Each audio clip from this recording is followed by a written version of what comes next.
चुड़ैल का भूतिया कुत्ता। सीतापुर नाम के एक गांव में कुछ लोग बाहर रात के समय में आपस में बात कर रहे होते हैं। तभी गांव वाले देखते हैं कि गांव के सभी कुत्ते इधर उधर दौड़ रहे हैं और किसी के ऊपर भौंक रहे हैं। कुत्तों को इस तरह से भौंकता देख एक बूढ़ा आदमी कुत्तों से बोलता है, अरे आज क्या हो गया है तुम सभी को, जो आज एक साथ तुम सब मिलकर इस तरह से भौंके जा रहे हो। बाहर का तो कोई गांव में नहीं आया, फिर तुम किस पर भौंक रहे हो? काका, अपने गांव में कुत्ते आज से पहले इस तरह से कभी किसी पर नहीं भौंके और यहाँ तो कोई नजर भी नहीं आ रहा। न जाने फिर ये कुत्ते किसके ऊपर भौंक रहे हैं।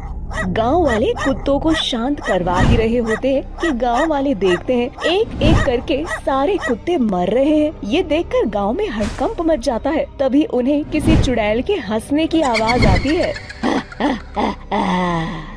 काका, अपने गांव के सभी कुत्ते तो मारे गए, फिर ये किस कुत्ते के भौंकने की आवाज आ रही है और साथ में ये किस औरत की आवाज है? पता नहीं बेटा, मैं इतने सालों से इस गांव में हूँ पर ऐसा मैंने पहले कभी नहीं देखा। हे भगवान, गांव वालों की रक्षा करना।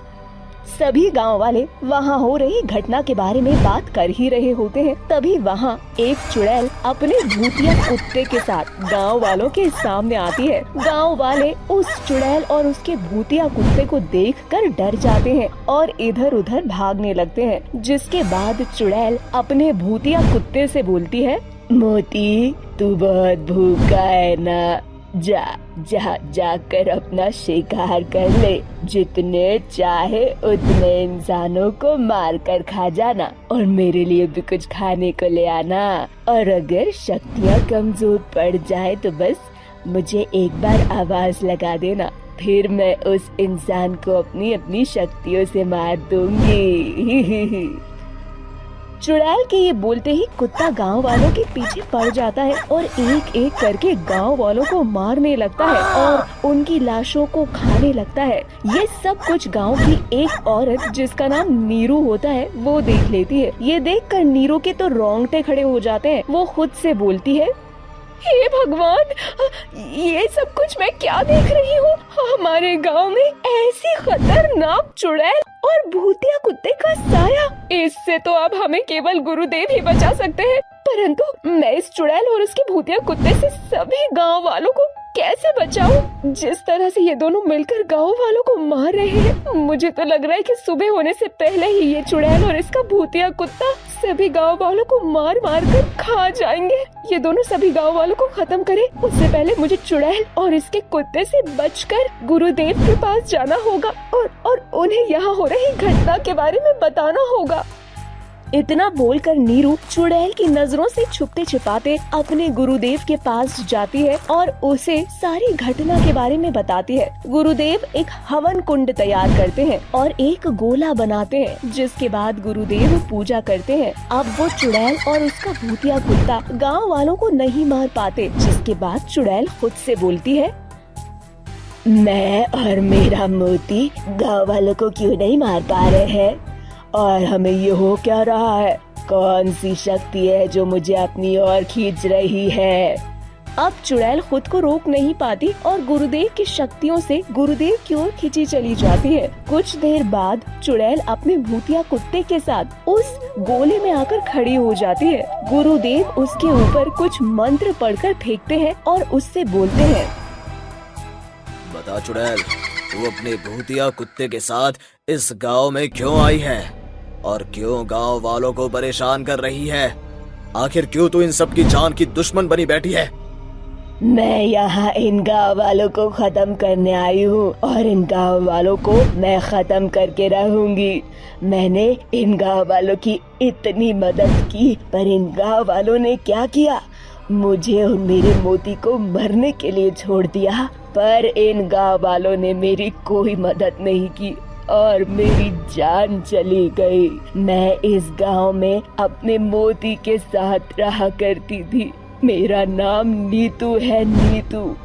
कुछ दिनों पहले जब मैं अपने मोती के साथ रात के समय में मार्केट गई थी, तो अब कुछ चोर आए और इस नीरू का पर्स लेकर भाग गए, जिसके बाद मैंने और मेरे मोती ने मिलकर इस नीरू को उसका पर्स वापस दिलवाया। परंतु मैं और मेरा मोती चोरों का दुश्मन बन गया। और अगली रात इतना बोलकर चुड़ैल बाबा को अपनी मौत की घटना बताती है कि आखिर किस तरह से अगली रात जब नीतू अपने मोती के साथ बाहर सैर पर निकली थी, तब उन चोरों ने आकर के उन दोनों को अगवा कर लिया था और उनका गला काट कर गाँव में फेंक दिया। परंतु जब नीतू और उसके कुत्ते का किडनैप हो रहा था, तब कुछ गांव वालों ने उन्हें देखा था, पर फिर भी उन गांव वालों ने उन दोनों की कोई मदद नहीं की। नीतू और उसका कुत्ता काफी आवाज देता रहा, परंतु कोई भी गांव वाला अपने घर से बाहर नहीं निकला और न ही किसी ने उन दोनों की मदद की। और उन चोरों ने बड़ी ही बेरहमी से उसकी और उसके कुत्ते की जान ले ली। बस इसीलिए मैं इस गांव में आई हूँ, ताकि मैं अपने और अपने मोती की मौत का बदला ले सकूं। चुड़ैल बनते ही मैंने और मेरे कुत्ते ने सबसे पहले उन चोरों को मारा। उसके बाद हम इस गांव में आए। इस गांव में भी कुछ लोगों को हमने उनके डर की सजा दे दी। कुछ लोग अभी भी जिंदा हैं। अब उन्हें भी मारकर मेरी आत्मा को शांति मिलेगी। चुड़ैल, तेरे साथ जो हुआ वो गलत हुआ, परंतु तू जो इन गांव वालों के साथ कर रही है वो गुनाह है, और मैं तुझे ऐसा अनर्थ नहीं करने दूंगा। इसलिए मैं तुझे इस दुनिया से मुक्त कर रहा हूँ। मुझे पता चल चुका है तेरी जान तेरे इस कुत्ते में बसी है, इसलिए मैं सबसे पहले तेरे इस कुत्ते को मारूंगा ताकि तुझे भी मुक्ति मिल जाए। नहीं बाबा, तू ऐसा नहीं कर सकता। जाने दे हम दोनों को। हमें अपनी मौत का बदला लेना है इन गांव वालों से। अब तू किसी की जान नहीं ले सकती। इतना बोलकर गुरुदेव हवन करते हैं और चुड़ैल और उसके कुत्ते के ऊपर गंगा जल डालते हैं। कुछ देर बाद अग्नि कुंड में से एक त्रिशूल निकलता है। बाबा उस त्रिशूल को लेकर उस कुत्ते को मारते हैं। भूतिया कुत्ता जैसे ही मरता है, उसी के साथ उस चुड़ैल की आत्मा को भी मुक्ति मिल जाती है। और इस तरह से उन गाँव वालों के ऊपर से खतरनाक चुड़ैल और उसके भूतिया कुत्ते का साया खत्म हो जाता है। कच्चे आम वाली चुड़ैल। एक विधवा औरत अपने सर पर कच्चे आमों की टोकरी लिए गांव गांव आम बेच रही होती है। सुबह से शाम हो जाती है पर उसके कच्चे आम नहीं बिकते, जिसके बाद वो एक बस स्टैंड पर जाकर खड़ी हो जाती है। तभी बस में बैठी एक औरत अपने पति से बोलती है, आरव, वो देखो कच्चे आम बेचने वाली औरत। हाँ, तो मैं क्या करूँ? क्या करूं क्या? मेरा मन कर रहा है, मेरा मन मचल रहा है। मुझे कच्चे आम खाने। जाओ ना, जाकर मेरे लिए उस औरत से कच्चे आम लेकर आओ और उसको बोलना काट कर उस पर नमक और लाल मिर्च लगा कर दे। बेटा, बस चलने वाली है, हम अगले स्टॉप पर तुम्हारे लिए कच्चे आम ले लेंगे। नहीं नहीं, मुझे अभी चाहिए, मतलब कि अभी के अभी चाहिए। आप अभी जाओ उस औरत के पास और उससे मेरे लिए कच्चे आम खरीद कर लाओ। बस अगर आप मेरे लिए वो कच्चे आम खरीद कर नहीं लाए ना, तो मैं आपसे बात नहीं करूंगी। क्या?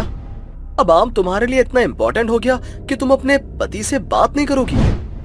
हाँ, और अगर आप चाहते हो कि मैं आपसे बात करूं तो आप अभी बस से नीचे उतरो और उस आम बेचने वाले के पास जाकर उससे आम लेके आओ मेरे लिए।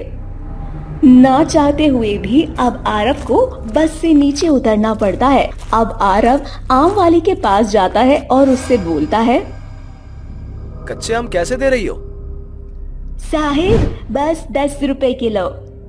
मुझे 1 किलो आम तो नहीं चाहिए। एक्चुअली मेरी बीवी का कच्चा खाने का बहुत मन कर रहा है। वो प्रेग्नेंट है ना, तो तुम एक काम करो, मुझे 2 आम काट कर उस पर नमक और लाल मिर्च डालकर दे दो, और उसके जितने पैसे बनते हैं तो मुझसे ले लो। साहब, मेरे पास नमक, मसाले और चाकू नहीं है, इसीलिए ये आम मैं आपको काट कर नहीं दे सकती। आप मुझसे 10 रुपए में से 2 आम ले लो। आरव आम ले ही रहा होता है कि तभी बस खुलने का समय आ जाता है और बस चलने लगती है। बस को जाता देख आरव बिना सोचे समझे चुड़ैल से बोलता है, शिट, मेरी बस खुल चुकी है। 20 रुपए लो और मुझे जल्दी से 2 आम दे दो। साहब, मेरे पास खुले नहीं है।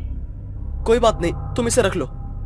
इस तरह से आरव जल्दी से उस चुड़ैल से 2 आम लेकर चलती बस पर चढ़ता है और अपनी बीवी को आम खाने के लिए देता है। उसकी पत्नी जैसे ही आम खाती है उसे खून की उल्टियां होने लगती हैं और पल भर में ही उसकी मृत्यु हो जाती है। बस के अंदर सभी लोग हैरान हो जाते हैं, जिसके बाद आरव बस रुकवाता है और अपनी बीवी को हॉस्पिटल लेकर जाता है। तो वहीं दूसरी ओर रात हो जाती है। रात होने के बाद चुड़ैल बिलासपुर नाम के एक गांव में जाती है और एक आम के पेड़ में से कच्चे आम तोड़ने लगती है। मेरे कच्चे और जहरीले आम ये आम मैं सबको खिलाऊंगी और जो कोई भी मेरे कच्चे आम खाएगा वो उसी समय मृत्यु को प्राप्त हो जाएगा। इस तरह से मैं 101 लोगों की जान लेकर अपनी शैतानी शक्तियों को और बढ़ा लूंगी और चुड़ैलों की रानी बन जाऊंगी। इतना बोलकर चुड़ैल आम के पेड़ से आम तोड़ ही रही होती है, तभी वहाँ एक बूढ़ा व्यक्ति आता है जो उस चुड़ैल को आम तोड़ते हुए देख लेता है, परंतु अंधेरा होने की वजह से वो सही तरह से चुड़ैल को नहीं देख पाता और दूर से ही आवाज लगाते हुए उससे बोलता है, कौन है वहाँ? कौन आम तोड़ रहा है मेरे? उस बूढ़े की आवाज सुनकर चुड़ैल उसके सामने आती है और उसकी गर्दन पकड़कर उससे बोलती है, बूढ़े, मैं एक चुड़ैल हूँ। अब बोल, क्या बोल रहा था तू? क्या करेगा? अब जिस तरह से मैंने तेरे आम को तोड़ा है उस तरह से मैं तेरी गर्दन तोड़ दूंगी और तुझे तेरे परमात्मा के पास पहुँचा दूंगी। मुझे माफ कर दे चुड़ैल, मुझे नहीं पता था कि तू चुड़ैल है जो मेरे आम चुरा रही है। मुझे लगा कोई इंसान है। अच्छा, तो बूढ़े अब तू मुझे ये बता, अगर मेरी जगह कोई और होता तो तू क्या करता? कसम से मैं किसी को कुछ नहीं करता। अगर तुम्हारी जगह कोई इंसान होता तो बस मैं उसे थोड़ा सा डरा कर भगा देता, पर मैं तुम्हें कुछ नहीं बोलूंगा। तुम्हें जितने आम लेने हैं तुम तोड़ लो। आम तो मैं ले लूंगी, पर उससे पहले अब मैं तुझे मारूंगी ताकि तू गांव वालों को मेरे बारे में कुछ बता ना सके। इतना बोलकर चुड़ैल उस बूढ़े व्यक्ति को मार डालती है और अगली सुबह होते ही वो अपने कच्चे आमों की टोकरी लेकर इस बार रेलवे स्टेशन पर जाती है और ट्रेन के अंदर अपने कच्चे आम बेचने लगती है। आम ले लो, आम, कच्चे आम। आंटी, मुझे भी कच्चे आम दे दो। तुम्हें कच्चे आम खाना पसंद है? हाँ, मुझे कच्चे आम बहुत पसंद है। ठीक है, तो फिर तुम मेरे कुछ कच्चे आम मुफ्त में ले लो। इसे खुद भी खाना और अपने माता पिता को भी खिलाना। ठीक है बेटा? ठीक है आंटी, थैंक यू, आप बहुत अच्छी हैं। इतना बोलकर वो बच्चा उस चुड़ैल से कुछ आम लेकर अपने माता पिता के पास जाकर बैठ जाता है और उन्हें सारी बात बताता है। तो वही चुड़ैल ट्रेन में आम बेचकर वहाँ से चली जाती है और कुछ देर बाद ट्रेन में जिसने भी उस चुड़ैल का आम खाया वो सभी लोग मर जाते हैं। अब रात हो जाती है और रात को चुड़ैल एक कुएं के पास पूजा करने लगती है और खुद से बोलती है, अब मुझे बस 10 और लोगों की जान लेनी है, उसके बाद मैं अमर हो जाऊंगी और चुड़ैलों की रानी बन जाऊंगी। उसके लिए मुझे आज फिर से कुछ आम तोड़ने होंगे। इतना बोलकर चुड़ैल अपनी पूजा करनी शुरू कर देती है। तभी वहाँ 2 औरतें पानी भरने के लिए आती हैं और वो दोनों औरतें चुड़ैल को पूजा करते हुए देख लेती हैं, साथ ही उसकी सारी बातें भी सुन लेती हैं। जिसके बाद वो दोनों औरतें अपने पानी के घड़े वहीं छोड़कर गांव के अंदर जाती हैं। गांव के एक बाबा को सारी बात बताती हैं, जिसके बाद बाबा उन दोनों औरतों से बोलते हैं, क्या हमारे गांव में किसी चुड़ैल का साया है जो हमारे ही गांव से कच्चे आम चोरी करके उन्हें बेचती है और आमों के जरिए लोगों की बलि चढ़ा रही है? अगर ऐसा है तो बहुत जल्द वो चुड़ैल शैतानों की रानी बन जाएगी, और अगर ऐसा हो गया तो हमारा गांव चुड़ैल के चंगुल में आ जाएगा और फिर कभी भी वो हमारे गांव को छोड़कर नहीं जाएगी।